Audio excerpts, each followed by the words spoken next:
Kapil sir, जीवन में इतना संपत्ति लेके हम लोग क्या करेंगे? सब यहीं का यहीं रह जाएगा। ऐसा प्रवचन देने वाले महाराज भी एक कथा के 2-2 लाख रुपया ले रहे हैं। बात तो सही है।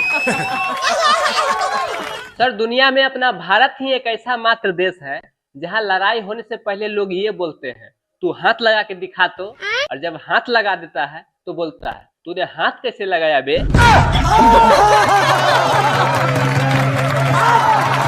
सर, डिजिटल दुनिया आ गया है, यहाँ हर लोगों को सोच के ही चलने में फायदा है। मैं क्लास में था, टीचर जी आए और बोले, कौन कौन बेवकूफ लोग हैं, खड़ा हो जाओ।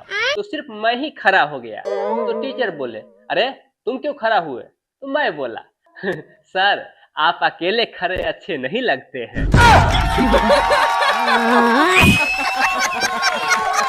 जब लड़की का मोबाइल साइलेंट मोड पे रहने लगे तो पिताजी को समझ जाना चाहिए कि दामाद खोजा जा चुका है। क्या सोच है रे तेरी, मानना पड़ेगा। कपिल सर, आज भी गाँव में घर वालों के पसंद से ही शादी हो रहा है।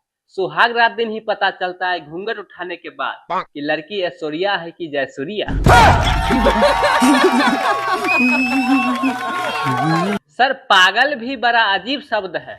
जब कोई आदमी बोलता है तो गुस्सा आता है, वहीं अगर कोई खूबसूरत लड़की बोले तो सुन के मजा आ जाता है।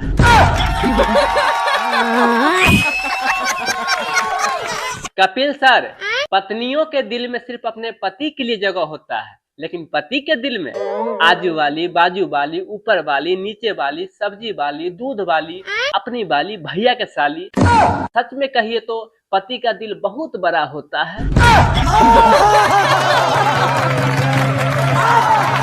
शिल्पा मैम, सभी पत्नियों को हमसे शिकायत रहता है कि उनके बारे में बहुत जोक्स बोलता हूँ, तो आज उनके बारे में, अच्छाई के बारे में एक डायलॉग बोलता हूँ। वाह जी, बोलिए प्लीज। तो बात ये है मैम कि 4 आदमी अगर आपस में बैठ के बातचीत करे तो वो मीटिंग कहलाता है, वहीं अगर 4 औरतें आपस में बैठ के बातचीत करे तो वो चुगली कहलाता है। बताइए तो इन औरतों के साथ कितना नाइंसाफी होता है। कपिल सर, औरतों को मात्र 2 ही समस्या होता है, जब वो बहू बनती है तो सास अच्छी नहीं मिलती है, और जब वो सास बनती है तो बहू अच्छी नहीं मिलती है। बात तो सही है। अजय सर, बीवी को भले ही लाखों रुपया का मोबाइल दे दीजिए, लेकिन पता नहीं पति के 10,000 के मोबाइल में क्या ढूंढते रहती है। मर्द शादी के बाद भी विद्यार्थी ही रहता है, क्योंकि माँ को लगता है बीवी सिखा रही है और बीवी को लगता है कि माँ सिखा रही है। पढ़ाई कीजिए, फेल होने से मत डरिए। लड़की पटाइए, चप्पल खाने से मत डरिए। लड़की को लाइन मारिए, सैंडल खाने से मत डरिए, क्योंकि गीता में साफ साफ लिखा हुआ है, अपना कर्म कीजिए, फल की चिंता मत करिए। कपिल सर, कुछ लोग अपना काम धंधा छोड़ के लोगों को पीछे करने में लगे रहते हैं, तो मैं उन लोगों से यही कहना चाहता हूँ कि दुनिया में सब्जी का कीमत बढ़ गया है, माचिस आज भी 1 ही रुपया में मिलता है। जानते हैं क्यों? क्योंकि जलाने वालों को कीमत कभी नहीं बढ़ता।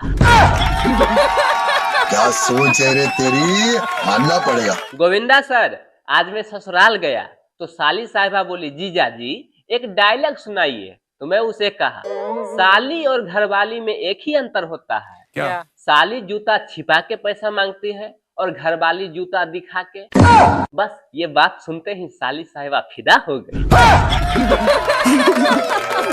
मानना पड़ेगा। आमिर खान सर, दिल्ली में एक लड़का का दिल बैठ गया जब विदाई के समय में उसके सासू माँ बोली, बेटा अपना ख्याल रखना और मुझे माफ कर देना। समझ रहे हो ना? सर, मैं पहली बार अमेज़न से कुछ ऑर्डर किया, ऑर्डर आने में 3-4 दिन लेट हो गया, तो मैं डिलीवरी बॉय को फोन किया और बोला, क्या वे अभी तक सामान क्यों नहीं पहुंचाया है? तो डिलीवरी बॉय बोला, अरे भाई तनी नम्रता से बात कीजिए। तो मैंने कहा, ठीक है नम्रता से बात कराओ। फिर उधर से बोला, नहीं मेरा कहने का मतलब है शांति से बात कीजिए। तो मैंने कहा, फिर ठीक है दोनों से बात कराओ, हम किसी से डरते हैं क्या? शिल्पा मैम, आजकल के रिश्ते बिल्कुल ब्लूटूथ के तरह हो गया है। जब पास में रहिए तो कनेक्टेड, जैसे ही दूर होइए searching for new device. Ajay sir, आदमी चाहे कितना ही बड़ा क्यों ना हो जाए, लेकिन अपने ससुराल में अपने अपने पत्नियों के ही नाम से जाने जाते हैं। जैसे ये काजल मैम के पति है, ये ऐश्वर्या मैम के पति हैं। बहुत सारे टीचर लोग आए हुए हैं।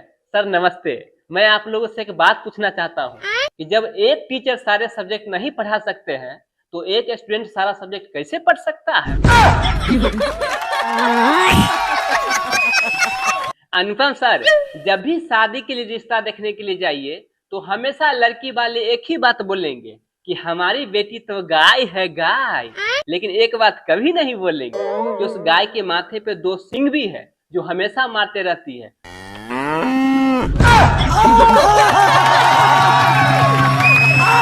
अजय सर, औरतों की बर्बादी के मात्र 3 ही कारण होते हैं। पहला, अपने मायके से मोह माया रखना। दूसरा कारण, अपने मम्मी के बताए गए तरीके से अपने ससुराल में अपना घर चलाना। तीसरा, किसी की सुने सुनाई हुई बातों पर विश्वास करके मान करके अपने पति से झगड़ा करना। कपिल सर, आदमी चाहे कितना ही बहादुर क्यों ना हो, लेकिन माँ से डरना ही होता है, चाहे वो अपनी माँ से हो या अपने बच्चों की माँ से। अक्षय सर, आपको पता है कि पत्नी क्यों हमेशा अपने पति से झगड़ते रहती है? क्योंकि झगड़ा करने के बाद उसको जो आत्मा और मन की शांति मिलती है वो किसी काशी मथुरा जाने के बाद भी नहीं मिलता। कपिल सर, दुनिया में किसी से भी कर्जा ले लेना चाहिए, लेकिन अपने पत्नी से नहीं। अच्छा क्यों? एक बार मैं 4000 रुपया कर्जा लिया था, 4 बार दे चुका हूँ, अभी भी 2000 बाकी है। सुनील सर, हर पत्नी चाहती है कि अपने पति को अच्छा बॉडी हो, 6 पैक हो, लेकिन उसे ये बात कौन समझाए कि 6 पैक बनाने के लिए 6 पैक पीना भी पड़ता है। पीने देगी तब ना। आजकल के लड़कियां छोटी छोटी बातों पे हमेशा बोलते रहती है कि मेरा दिल तोड़ दिया। तो मैं उन लोगों से कुछ कहना चाहता हूँ कि दिल में हड्डी होता ही नहीं है तो आखिर ये टूटता कैसे है? सर, पत्नियों के बारे में तो डायलॉग हमेशा बोलते ही रहते हैं। चलिए अब हॉस्पिटल की तरफ चलते हैं, देख लेते हैं उधर भी कुछ हो रहा है क्या। हाँ। आजकल के हॉस्पिटल में इतना सुंदर सुंदर नर्स रहती है कि खुद को बीमार बताने में भी शर्म लगता है। कपिल सर, रही बात बैंक वालों का, ये भी कम नहीं है। इतना सुंदर सुंदर लड़कियों को स्टाफ के रूप में रखे हुए हैं कि गए थे खाता बंद करवाने के लिए, एक और खाता खुलवा के आ गए हैं।